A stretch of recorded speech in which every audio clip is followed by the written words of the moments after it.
What's up? I'm back. This could be kind of considered like a kind of connected to the hip hop videos that myself and Matt Gillespie did about the origins, evolution, of hip hop. I left out the streets because first off, there's no question. The streets are very much connected to hip hop. If I was a casual fan, right, just looking at that video, casual observer, not fan, casual observer, looking at that video, the three videos that we did, I think we hit every single point. Now, of course, there's always stuff you can go into. I didn't get to go into little things, like, saying two people founded hip hop, Africa Bimbada and Kool Herc. That's what the general consensus is of people who don't know the culture. If you know the culture, you know that there's others. This is like there's at least of 6 or 7 other names that could have been mentioned. Just had a time constraint. So I actually the videos came out actually shorter than I thought they were going to become. So if I knew it was going to become that short, I might have covered them. That I regret. Other than that, sometimes you look and you say, well, you guys could have hopped on the street angle, or the aspects of the streets a lot better in the video. I can see how someone says that. I think it's difficult because obviously hip hop is very much connected to the streets.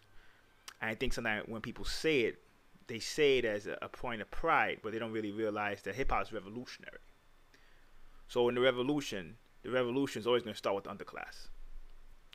And it's always going to start with the people who concede the system and try to rebel against the system. They may rebel in ways that are not cool, probably not right, but they rebel regardless. So in that way, when you look at it, of course, it'll be connected to the streets. And I think anyone who denies that, and I think that's what sometimes happens with the elements of the hip hop purists. When you hear people in hip hop talking about drug dealing and stuff like that, 5% of them fake. Yeah, they never probably sold drugs in their life, or out of 95%, maybe 20% did, but it was obviously a much lower level than they claim. No question about that. But in general, it is a reality. It is connected to it, and in a way, sometimes the hip hop purists, and not even the hip hop purists really. I wouldn't even consider it because the hip hop purists would probably not even try to do that. But the hip hop who calls himself underground, because the underground has went more suburban, they sometimes forget that. Sometimes. And I think because they sometimes forget that, there's a disconnect from the streets that the underground sometimes has. In some cases, not all the time.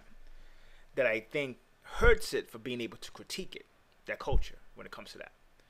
I think when you look at it from a certain aspect, if you really want them, it's like, when Nation Islam was coming up, I mean, they recruited a lot of people who were street dudes. I mean, there's no question about it. That way they could clean the neighborhood up, and the people in the neighborhood would listen to them. If you're not coming from that environment, the people are not going to really, first off, if you're trying to help people, you can't relate to them, to be honest. And they're probably not going to listen to you.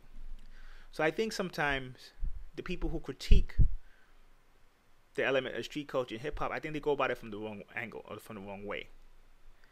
I think sometimes what's true, yes, because most of the stories are made up in hip hop for the most part, I think what happens naturally is that I think the culture really is disconnected themselves, honestly, from the present. And when I say disconnected from the present, you can see it sometimes in the beefs that pop up sometimes. You can see it. I think from my aspect, the reason why I didn't include the streets in the video is because people get too emotional. People who are supposed to be street get too emotional with it, to be honest. And if I mention, hey, let's say a cartel or a cultural mafia versus a gang, people get all bent out of shape. They take it personal. They get emotional to it. And from my opinion, because they get too emotional with it, in terms of the 3 videos as a collective, I don't really need that energy in those videos. Now, this video could be a side video. It's something, you go across the catalog, you see it, we have a discussion, because that's what vlogging is. Vlogging is a basic interactive discussion to some extent. Somebody makes a video, you discuss it. So I think on that aspect, it's different, because the 3 videos was like almost like a documentary or movie type. I don't really need that emotional energy on that per se.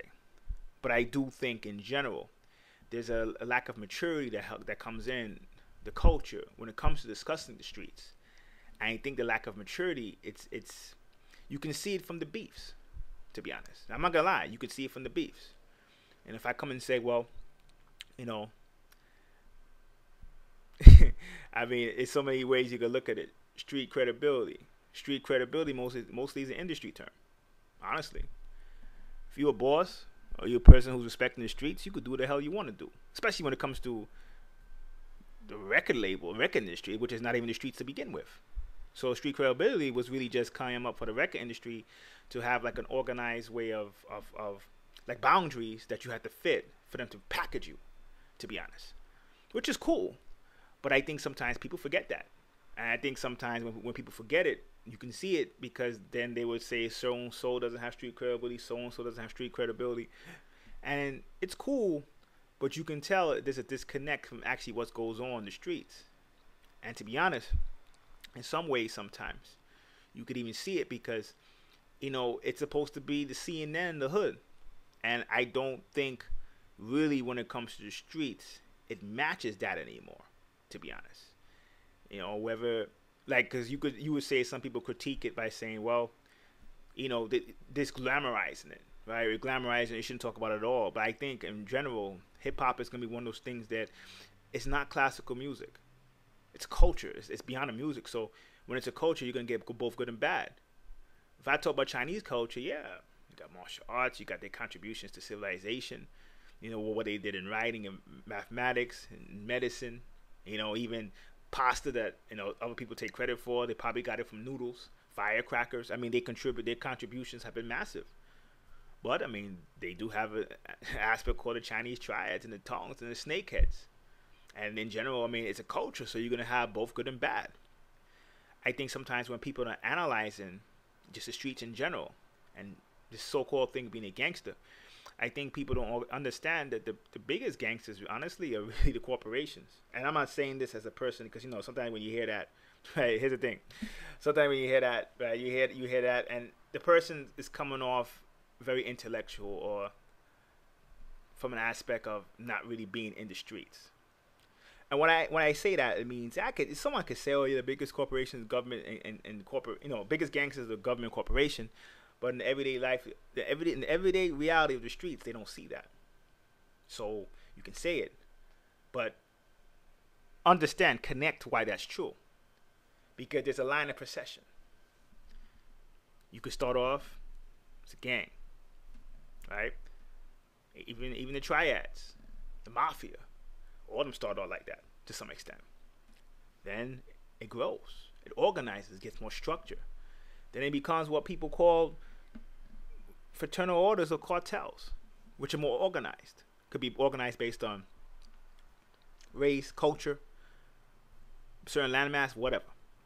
Right? Which is more organized than a gang. It was more organized because you're probably going to make alliances with other people outside of your region eventually. So then you go from a part of a city to the whole city to the state and then go global. And, you know, in a sense, when people say mafia, it's just almost the same. It just definitely will be more cultural. What happens in a sense when a person gets to the cartel or mafia level, then you go and you start building industries, which is the difference. So I think sometimes what happens is because most people don't realize they're building industries, from the lack of realization of understanding you're building industries, the next thing that happens to some extent is, well, first off, when you look at the industry, right, you say, what is it? Well, Hollywood, alcohol industry, even porn to some extent. All those industries were built built by the underworld. So when you look at them as being built by the underworld, it puts things in perspective. Because eventually what happens is you realize that the next level up is building that. And in a sense, after you go from that, you either go into different routes. Banking route, corporation route, the government route if you want. And what happens at that point is that you build it and eventually you're not even known as a gangster anymore, to some extent. And this is why even in the height of the Colombians, they had deals with Coca-Cola, or I don't want to say the corporations. Let's not say Coke, but segments of corporations to help them smuggle in their products, because drugs makes more money than oil. If drugs makes more money than oil, you're gonna be sure the government and the corporations are gonna be in on it. So while the cartels folded and the Mexicans took over, just to some extent, the corporations stood the same. Because why? They never were able to translate it to the next level. That's the difference. So when you look at the triads in China, they're more set up like the Freemasons. So a lot of times what will happen is, or the Yakuza, where they're obviously tied in, and sometimes all the Japanese corporations. That's real talk. And at that level, and no one, when you live in a bubble, right? Like I'll see that all the time. Like it was actually inspired. I saw this on YouTube where someone was talking about I think Chris Brown gangbanging now, right? And the guy was Russian, and then the person came up and said, "Well, what do you know about this in Russia? You know, you guys don't have that." I'm looking at them. Well, I'm glad someone else answered it. And they're like, "Have you heard of the Russian mafia?" Sorry to say, in the streets, to be honest, I'd rather deal with gang any day over the Russian mafia. The only time I'll probably rather deal with the Russian mafia is probably maybe in jail. The gangs might have more power there. That's about it. Outside, on the outside world, most time you deal with a gang, you switch states, they have a hard time touching you. I mean, they have a harder time touching you. Switch countries, you're probably good. Deal with the Russian mafia, they could hit you in jail, let alone any other country. Obviously, if you know what you're talking about, you would probably rather have beef with a gang. So I think sometimes it's just the lack of knowledge and lack of really just experience in the world. Because what's happened in a sense is that in a lot of ways now, they just that culture doesn't come to them anymore. You know, most of the time, you know, if you talk about urban culture, you talk about people like Frank Matthews and, you know, Frank Lucas and stuff like, and Nicky Barnes. Frank Matthews was interesting because he tried to organize a black mafia to kind of bypass the Italians a little bit. He organized it with certain Hispanic distributors and the who's who in the black heroin world at the time. They tried to organize that. It came very close. And I think because it didn't work is why you don't see people on that level anymore. So now in the streets, you're reduced to people who control a block. Where at the high point, some of these guys like Matthews, Lucas, Barnes might have been in the organization might be in 20, 30 states, have ties internationally, where you don't see that as much anymore. And then when you see the Caribbean gangs, the Jamaicans to some extent, were kind of like that. They're kind of in between the posses and gangs. They're gangs, but they're kind of in between. Because in Jamaica, a lot of the posses have connections to political organizations. So they're kind of in between. Right, so you see them; they operate in different countries for the most part. Usually, though, it's still in countries with ties to the British. You know, gonna be America, England, Canada. You know, you wouldn't really see them as much, let's say, in Eastern Europe, for the most part. Now, you might see Nigerians, which probably, unlike what a lot of people think in the hood these days, they don't know it. They're considered the most powerful black gangsters, obviously, around the world. They will go to places that may have limited African populations, which is what you would see that coming closer to what a cartel or mafia would look like. This is why you look at it in Italy. Sometimes the Nigerians themselves have been overrunning the Italians in their own country of Italy. Doesn't get spoken about. Now, it's not to glamorize, it's just to show a disconnect, because a lot of stuff is going on, people just clueless.